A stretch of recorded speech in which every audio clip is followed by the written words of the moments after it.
guys এইখনে হৈছে ৰংঘৰ আৰু আমি ৰংঘৰ কেনেকৈ আহিছোঁ সেইটো আপোনালোকক দেখাই আছোঁ কাৰণ আমি যোনখন বাহনত আহিছোঁ সেইটো বহুত ইণ্টাৰেষ্টিং মানে অটো হয় কাৰণ মই দেখা মতে এইখন অটো কেৱল শিৱসাগৰতে পোৱা হয় আৰু এইটো কি ইউনিক এটা চাওক আৰু ইপিনে আপোনালোকৰ ইয়াতে তেল ভৰাই আৰু কিমান এটা ইণ্টাৰেষ্টিং অটো দেখিছোঁ আৰু এইটো চাওক ইয়াতে তেল ভৰাই ইফালে গিয়াৰ আছে আৰু এটা ষ্টেৰিং ইয়াত কেৱল এটা চাকা আছে আগপিনে আৰু এইটো এটা ষ্টেৰিঙৰ লগত এনেকৈ চলি আছে ইণ্টাৰেষ্টিং লাগিছে আৰু এনেকৈ আমি গৈ আছোঁ ৰংঘৰলৈ আৰু এনেকৈ আমি আহি পাই গ'লোঁ খেদিলি এইফালে হৈছে ৰংঘৰ আৰু ৰংঘৰৰ কাষতে কি ধুনীয়া সেউজীয়া আৰু এইটো সময়ত বহুত ধুনীয়া হয় কাৰণ এতিয়া নতুন নতুন পাতবোৰ ওলায় আৰু চবচে বঢ়িয়া হয় ৰংঘৰটো আপোনালোকৰ চবচে বঢ়িয়া সময় হৈছে সেইটো হৈছে আপোনালোকৰ বিহু সময় আৰু বিহু সময় ইয়াতে গোটেই মুকলিভাৱে মানে ইয়াতে বিহু প্ৰগ্ৰাম আয়োজন কৰা হয় আৰু এইটো চাওক আমাৰ ভাৰতৰ ফ্লেগ কি ধুনীয়া লাগি আছে আৰু ইফালে অলপমান আপোনালোকৰ ইফালে ভিতৰৰ পৰা দেখাওঁ আৰু কি আছে এইটো আপোনালোকে দেখিছে চাগে ইফালে আপোনালোকৰ কেইটামান আছে কিবা কিবি আছে আৰু কিয় গুজবাম্পছ কিয় কিয় প্ৰথমবাৰ আহিছোঁ দেখা পাই আৰু এইফালে চাওক মানে আহিলে আপোনালোকে অলপমান বাৰিষা সময়তে আহিব লাগে কাৰণ ইয়াতে নতুন নতুন বস্তুবোৰ ওলায় যেনেকৈ এইটো সেউজীয়াত মানে দেখিবলৈ ভাল লাগে আৰু আহিলে সেই এপ্ৰিল সময়ত আহিব লাগে বহুত এটা ধুনীয়া লাগে চাবলৈ আৰু এইবোৰ ইটাবোৰ চাওক এইবোৰ ইটাবোৰ মানে এনেকুৱা কোৱা হয় যে এই কি কয় এইটো মাটিমাহ মাছেৰে মানে কিবা তেনেকুৱা মাছ সেইবোৰে বনোৱা হয় এই চিমেণ্টবোৰ মানে চিমেণ্ট লগোৱা যে আমি যেনেকৈ চিমেণ্ট ব্যৱহাৰ কৰোঁ তাতে মানে এইবোৰ সেই খোৱা খাদ্যৰে মানে এইবোৰ গুঠা হয় আৰু ইফালে চাওক ফুল লগোৱা হৈ আছে কোনে কোনে এইটো ফুলটোৰ নামটো জানা কমেণ্ট কৰিবা হা এনেই আমাৰ ভাষা ইফালে আমাৰ ভাষাত কোৱা হয় যে এইটো কিবা মুৰ্গী এইটোৰ কিবা এটা কয় তেনেকৈ আৰু এইটো হৈছে ৰংঘৰ ফ্ৰণ্টৰ পৰা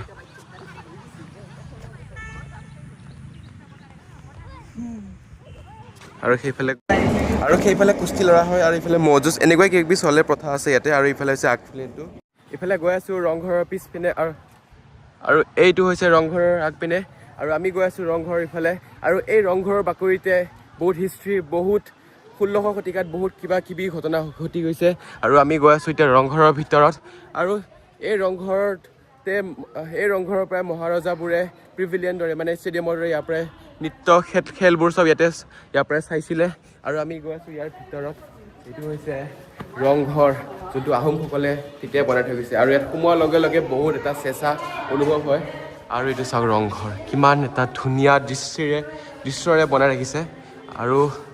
চাওক কি ধুনীয়া ইফালে বনাই ৰাখিছে কি বনাইছে এইটো ধৰিব পৰা নাই কোনোবা যদি জানা তেনেহ'লে কমেণ্ট কৰিবা আৰু এইবোৰ লিখা কামবোৰ যাতে নকৰে আৰু চাওক গাইজ এইটো হৈছে ৰংঘৰ কিমান এটা চেঁচা পৰিৱেশ সৃষ্টি কৰে ইয়াতে কিমান মানে মনটো সোমাই যোৱাৰ লগে লগে একদম আপোনাৰ ঠাণ্ডা অনুভৱ এটা কৰাই দিব বাহিৰত চাওক কিমান এটা গৰম কিন্তু ভিতৰত সোমোৱাৰ লগে লগে বহুত ঠাণ্ডা আৰু এয়া হৈছে পিছফালৰ দৃশ্য চাওক এইটো চাওক কিমান ঠাণ্ডা একদম মানে ক'ব গ'লে এইটো বহুত পাৰফেক্ট জেগা ইয়াৰ খিৰিকীবোৰ দৰ্জাবোৰ ইয়াতে লগোৱা হৈছে আৰু এনেকুৱা লগাই দিছে মানে যাতে সোমোৱাৰ লগে লগে আপোনালোকক চেঁচা লাগি যায় ভাল লাগি যায় মনটো কাৰণ বাহিৰত যদি আপোনাৰ গৰম থাকে ইয়াত সোমোৱাৰ লগে লগে বহুত ধুনীয়া এটা অনুভৱ হয় বহুত ঠাণ্ডা লাগে আৰু এইফালে আমি শেষ কৰি দিছোঁ ৰংঘৰ আৰু বলক এতিয়া আমি আপোনালোকক ওপৰৰ পৰা দেখাই আছোঁ ওপৰৰ পৰা ৰংঘৰ কেনেকুৱা হয় আৰু এনেকৈ আমি ওপৰলৈ উঠি যাবলৈ চেষ্টা কৰিম আৰু ইফালে এইটো ওপৰ চাইডে চাওঁ আৰু এইফালে অলপমান স্পীডত গৈ আছোঁ মানে এইটো ওপৰৰ পৰা এইটো ওপৰৰ পৰা এনেকুৱা বনোৱা হৈছে চাওক মানে ইফালৰ পৰা চাব পাৰি যেতিয়া ম'হ যুঁজ বা কিবা কিবি নৃত্যবোৰ হ'লে মানে ইফালৰ পৰা চাব পাৰি মহাৰজাবোৰে আৰু 16শ শতাব্দীত এনেকুৱা বনোৱা হৈছিলে মানে এইটো এটা ষ্টেডিয়াম টাইপ মানে এটা প্ৰিভিলিয়ন বুলি ক'ব পাৰি আৰু তেনেকুৱাকৈ এইটো ধুনীয়াকৈ বনোৱা হৈছে আৰু যাতে ইয়াৰ পৰা চাব পৰাকৈ আৰু ইফালে ফৰেনাৰো আহিছে আৰু ইফালে দুজন ইফালে এনেকুৱা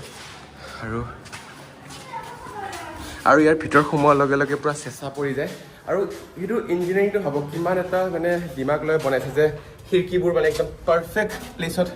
বনোৱা আছে যাতে পূৰা একদম ধুনীয়াকৈ বতাহবোৰ সোমায় ইয়াত সোমোৱাৰ লগে লগে আপোনালোকৰ একদম মানে ফ্ৰেছনেছ এটা বতাহ আৰু চেঁচা পৰিব আৰু চাওক কিমান ধুনীয়া ভিউ ইফালৰ পৰা আৰু এটা কথা কৈ দিওঁ যে ৰংঘৰৰ পৰা মানে ইয়াৰ পৰা কিবা 300 মিটাৰ বুলি কয় 300 300 মিটাৰলৈ আপোনালোকৰ মানে ইয়াতে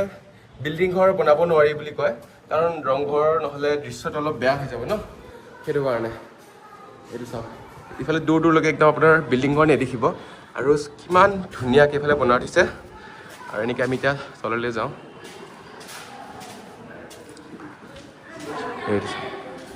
আৰু এইটো হৈছে বেক চাইডখন ৰংঘৰ আপোনালোকে চাগে ৰংঘৰ সকলো জেগাতে দেখিছে আৰু সকলো জেগাতে চব হৈছে ডুপ্লিকেট আৰু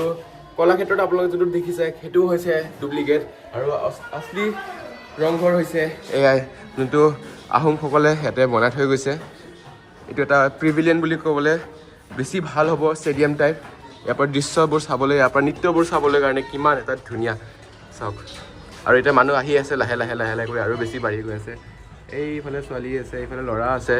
এইফালে ফেমিলি এইফালে মাইনাটো এইফালে মাক ফটো তুলি দি আছে এইপিনে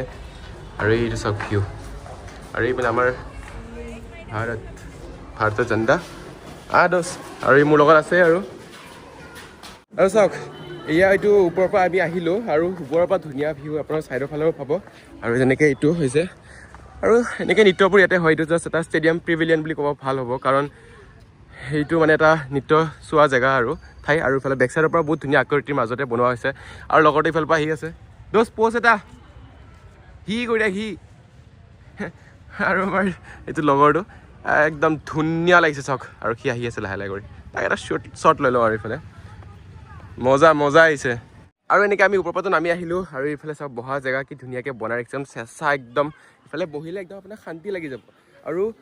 এইটো বেক চাইডখন আমি এতিয়া পিছলৈ আছোঁ ইয়াতে আৰু ৰংঘৰ কাৰেংঘৰ আপোনালোক ৰংঘৰ দেখিছে চাগে এইটো কি ধুনীয়াকৈ এইফালে আকৃতিবোৰ বনোৱা হৈছে পিছৰ পৰা বেছি ধুনীয়া লাগে আৰু ইয়াৰ আকৃতিবোৰ বা ইয়াৰ যোনটো মানে এটা খিৰিকীবোৰ যোনটো বনোৱা হৈছে সেই 1600 শতিকাত মই যদি ভুল নহয় সেই 1600 শতিকাত কিমান ধুনীয়া আকৃতিৰে ইয়াতে বনোৱা হৈছে আৰু চাওক একদম পাৰফেক্ট জেগাতবোৰ খিৰিকীবোৰ বনোৱা হৈছে যাতে সোমাই পেলাই একদম আপোনাৰ গাটো চেঁচা কৰি দিয়ে মানে একদম ফ্ৰেছ এটা বতাহ আহে আৰু এইটোৱে হৈছে আমাৰ মৰমৰ আৰু চব মানে ৰিয়েল ৰংঘৰ এইটোৱে হৈছে পিছফালৰ পৰা বেক চাইড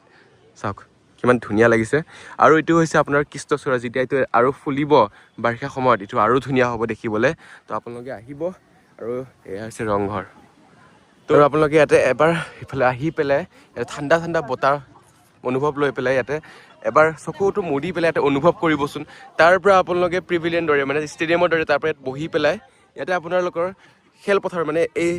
দৃশ্যবোৰ এই নৃত্যবোৰ ইয়াতে আপোনালোকে এবাৰ অনুভৱ কৰি চাব কিমান এটা ধুনীয়া লাগে মই বৰ্তমান এবাৰ অনুভৱ কৰি চাইছোঁ কিমান এটা মানে ধুনীয়া ভাল লাগে যেতিয়া আপোনালোকৰ বুকুৰ হৃদয়ত আপোনালোকৰ চেঁচা এটা বতাহ সোমায় আৰু তাৰ পৰা আপোনালোকে চাই আছে বোলে আৰু নৃত্যবোৰ বা ম'হ যুঁজ বা খেলবোৰ ইয়াতে হৈ আছে ভাবি অকণমান ভাল লাগে আৰু ভাবি চাওক সেই মহাৰজা দিনত কেনেকুৱা এটা লাগিব এইটো চাওক আৰু গাইজ আপোনালোকেতো চালে দিনৰ ৰংঘৰ আৰু এইটো চাব পাৰি ৰাতিৰ পৰিৱেশটো কেনেকুৱা এইটো চাওক ৰাতিৰ কিমান এটা ধুনীয়া আৰু ৰাতি ইফালে সোমোৱা এলাও নাই আৰু ইফালে আপোনাৰ এইটো চাওক ইফালে ফ্লেগ আছে ভাৰতৰ আৰু এইটো হৈছে আপোনাৰ ৰাতিৰ ৰংঘৰটো চাওক গাইজ ইমান ধুনীয়া লাগিছে চাওক সকলোৱে চাগে দিনৰ ৰংঘৰটো দেখিছা কিন্তু ৰাতিৰ ৰংঘৰৰ উপভোগ কৰক চাওক ৰাতিৰ ৰংঘৰটো উপভোগ কৰক কিমান ধুনীয়া লাগিছে চাওক গাইজ তো আপোনালোক ৰাতিৰ ৰংঘৰ দেখুৱালোঁ দিনৰ ৰংঘৰো দেখুৱালোঁ তো এইটো আছিলে শেষটো ভিডিঅ' এতিয়া আৰু বৰ্তমান ভিডিঅ'টো সামৰিছোঁ তো কোনোবা যদি নতুন এটা আহিছা তেনেহ'লে লাইক এণ্ড শ্বেয়াৰ ছাবস্ক্ৰাইব কৰি দিবা গাইজ বাই